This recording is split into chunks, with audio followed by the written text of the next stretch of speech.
မြန်မာလူမျိုးတွေကဖျားဘူးဆိုပြီးတော့သွားတာမှန်တော့စိုက်စီးရမှာပဲနော်တချို့ကဖျားနာတော့ဝတ်မှချရလားမသိဘူးညတော့အဖြစ်ဖျားဖူးလို့နာမည်တက်ထားတဲ့အရာတွေကဖျားတော့တချို့ရောက်ဖို့မပေါ်ဘူးနော်ဖျားရှိခိုးတာတို့ဘာတို့လုံးလဲလုံးမဟုတ်လုံးတယ်လူလည်းရှိတော့ရှိတာပေါ့နော်အများစုကတော့အပြော့လိုက်ကြတာဟိုကြည့်ဒီကြည့်လျှောက်ကြည့်ကြတယ်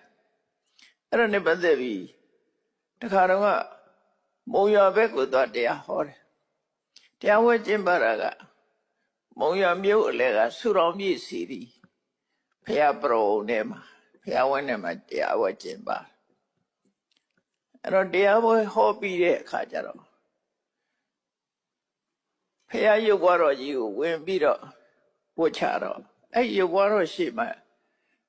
နိုင်ငံသားတယောက်တရားထိုင်နေတယ်ဝင်ဝတ်ချတဲ့အခါကျတော့သူတရားထိုင်လေးဖြတ်ပြီးတော့လာနှုတ်ဆက်တယ်နှုတ်ဆက်ပြီးသူကဘာပြောတော့ဆိုဖះတဲ့ရောက်လာတဲ့ပမာရီတဲ့ဖះလည်းဝမချဘူးတဲ့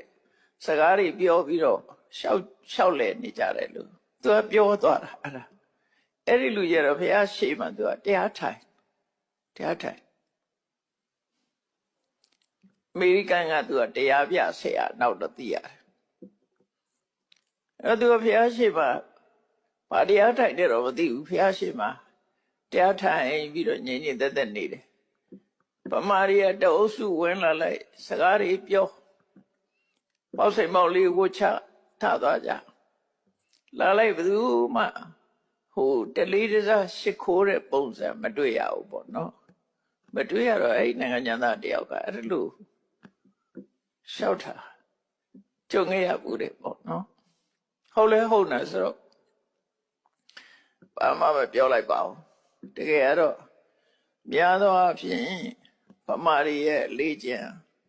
ဖះเจ้าကနေထဲမှာရှောက်ကြည့်တယ်အခုခေတ်ကျတော့ဘာပိုးလာတော့ဆိုဖះရှိမှာ selfie ဆွဲတာပိုးလာသေးတယ်နော် selfie ဆွဲခြင်းလားတပ်ပုံရိုက်ခြင်းလားအဲ့ဒါပြဿနာတစ်ခုကတိရိလင်္ကာသွားဖះဖူးရတဲ့ဖះဘူးတွေဖះရှိမှာဖះကိုကြောပေးပြီးထပ်ပုံရရင်ဒီဟိုသားတွေကမကြိုက်ဘူးပြောတယ်အဲ့ဒါကြောင့်အဲ့လိုတည်းမို့မရိုက်ပါနဲ့